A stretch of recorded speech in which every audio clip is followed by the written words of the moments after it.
మాయమైపోతున్నాడమ్మా మనిషి అన్నవాడు, మచ్చుకైనా కానరాడు మానవత్వం ఉన్నవాడు అని కవి అందశ్రీ అన్నట్టు సమాజంలో మానవత్వం రోజు రోజుకి మట్టిలో కలిసిపోతోంది.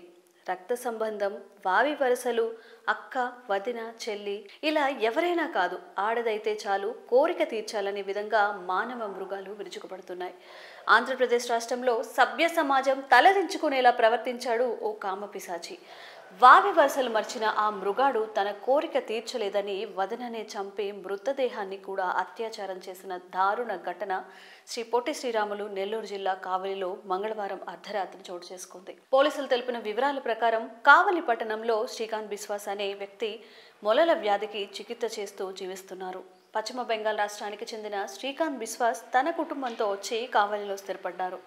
శ్రీకాంత్ బిశ్వాస్ తల్లిదండ్రులతో పాటు భార్య అర్పితా బిశ్వాస్, ఇద్దరు పిల్లలు, తమ్ముడు వరసయ్యే నయా బిశ్వాస్ ఒకే ఇంట్లో ఉంటున్నారు.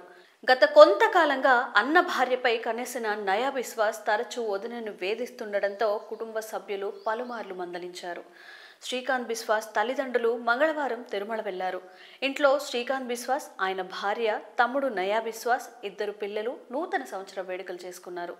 శ్రీకాంత్ బిశ్వాస్ ఫుల్గా మద్యం సేవించి నిద్రపోయిన తర్వాత అతని తమ్ముడు నయా బిశ్వాస్ వదన గదిలోకి ప్రవేశించి కోరిక తీర్చాలని బెదిరించాడు. ఆమె నిరాకరించడంతో ఇనప రాడ్తో తలపై మోది హతమార్చాడు. తీవ్రంగా గాయపడిన అర్పితా బిశ్వాస్ అక్కడికక్కడే చనిపోయింది. అయినా ఏ మాత్రం జాలి చూపకుండా వదిన మృతదేహంపై అత్యాచారానికి పాల్పడ్డాడు.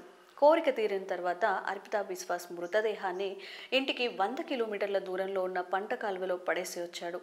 ఉదయం నిద్రలేచిన శ్రీకాంత్ ఇంట్లో భార్య కనిపించకపోవడం, రక్తపు మరకలు ఉండడంతో స్థానికులతో కలిసి సమీప ప్రాంతంలో వెతకగా పంట కాలువలో భార్య మృతదేహం కనిపించింది. పోలీసులకు సమాచారం ఇవ్వడంతో కావలి పోలీసులు ఘటనా స్థలానికి వచ్చారు.